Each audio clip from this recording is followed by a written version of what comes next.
pessoal, bem-vindo mais uma vez ao nosso vídeo. Esse é o nosso terceiro vídeo que nós vamos falar sobre os efeitos do uso abusivo dos anabolizantes sobre o sistema cardiovascular, né? E hoje nós vamos mostrar um estudo que nós recentemente publicamos do efeito desse uso abusivo sobre a função vascular, a função arterial, né? Principalmente focado no que acontece na nossa função endotelial. Certo? E explica para o pessoal o que é o endotélio. Então vamos imaginar que esse tubo aqui seja a nossa artéria. Lembrando que a artéria é como se fosse o encanamento do nosso corpo, que vai receber todo esse fluxo sanguíneo. E essa camada interna desse tubo, ela é formada pelas células endoteliais. E essas células endoteliais recebem estímulos fisiológicos, tanto para vasoconstrição ou para vasodilatação dessa artéria. Perfeito. Então, o vaso ele consegue relaxar, por exemplo, quando esse endotélio produz uma substância que muitos já devem ter ouvido falar, né? Que é o óxido nítrico, e libera também fatores vasoconstritores, que, por exemplo, a endotelina 1. Né? Exatamente. E aí, nesse estudo que a gente publicou, nós usamos um método de ultrassom para avaliar o que acontecia com essa vasomotricidade, né? Não foi isso? E aí o que a gente observou comparando indivíduos que faziam uso de anabolizante comparado a indivíduos que não faziam uso? Então, basicamente, nesse estudo, a gente avaliou o comportamento do fluxo sanguíneo na artéria braquial. Então, pelo meio de um ultrassom, a gente consegue avaliar como está sendo esse fluxo sanguíneo. Basicamente, o nosso fluxo sanguíneo ele é composto por três fases. Uma fase no momento da sístole cardíaca, né, no momento que o coração está ejetando o sangue, a gente tem aquele fluxo unidirecional, como se fosse pela mão mesmo, que é o conhecido como fluxo anterógrado. É aquele fluxo que vai para frente. Isso, vai para frente.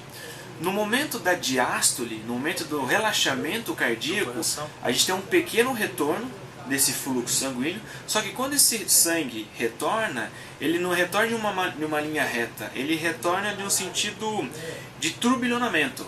Então esse fluxo ele vai para frente e volta um pouquinho. Volta um pouquinho. Quando ele volta, ele faz esse turbilhonamento. Como se fosse uma máquina de lavar, ele fica turbilhonando no endotélio.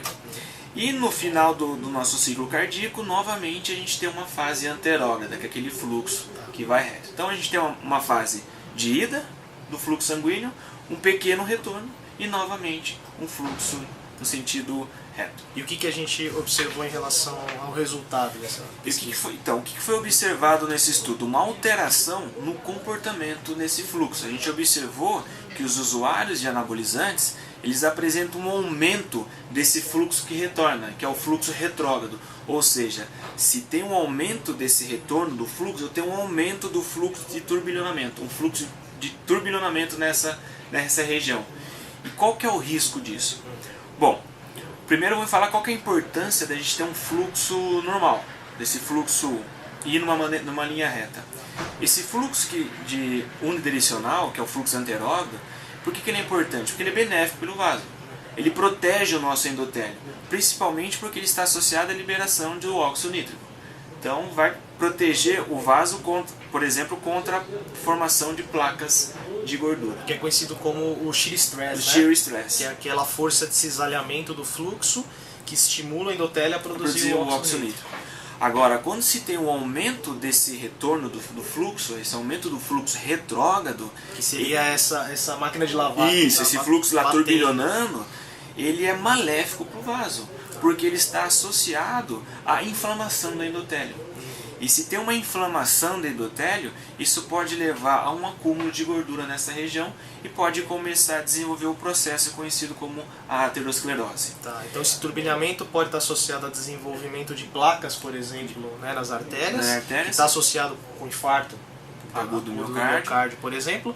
E a gente viu também que nesses usuários a proteína C reativa também estava aumentada, né? A proteína C reativa, que é um importante marcador inflamatório no nosso sistema cardiovascular, também estava elevada nos usuários de anabolizante quando comparado aos não usuários. Mas uma coisa que chama a nossa atenção, porque esse distúrbio, né, essa alteração no comportamento do fluxo, foi observado pela primeira vez em idosos, média de 69 e 70 anos. Com o envelhecimento fisiológico, normal, já é de se esperar algumas alterações. Sim. Mas esse estudo foi comparado idosos e jovens saudáveis. E foi observado que os idosos aumentavam esse fluxo retrógrado e os jovens apresentavam aquela quantidade mínima que já era de se esperar. E em nosso estudo, os jovens, mas que faziam uso de anabolizantes, eles já apresentaram essa alteração no comportamento do fluxo, o que mostra que o uso abusivo dessas substâncias podem já trazer alterações precoces no nosso sistema cardiovascular. Então, ou seja, a gente mostrou já em 2 vídeos anteriores, quem não acessou pode dar uma olhadinha, que o uso do anabolizante está associado com o aumento da atividade nervosa, principalmente a atividade simpática, né? E isso faz aumentar a pressão arterial, faz aumentar a frequência cardíaca e tal.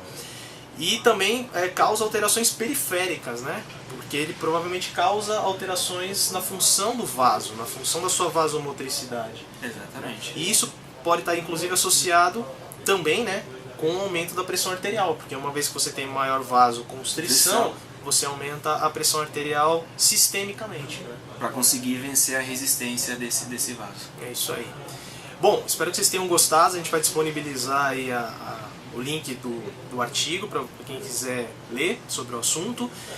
Fique à vontade para sugerir novos vídeos, novas informações que vocês queiram que a gente aborde aqui. E não esqueçam de se inscrever no canal, né? Curtir, compartilhar. Fiquem à vontade para isso. E lembrando sempre que toda vez que a gente falar sobre algum assunto, nosso papo sempre vai ser baseado em evidência científica. Um grande abraço. Um abraço. E nesse vídeo... Começa falando, fala pessoal.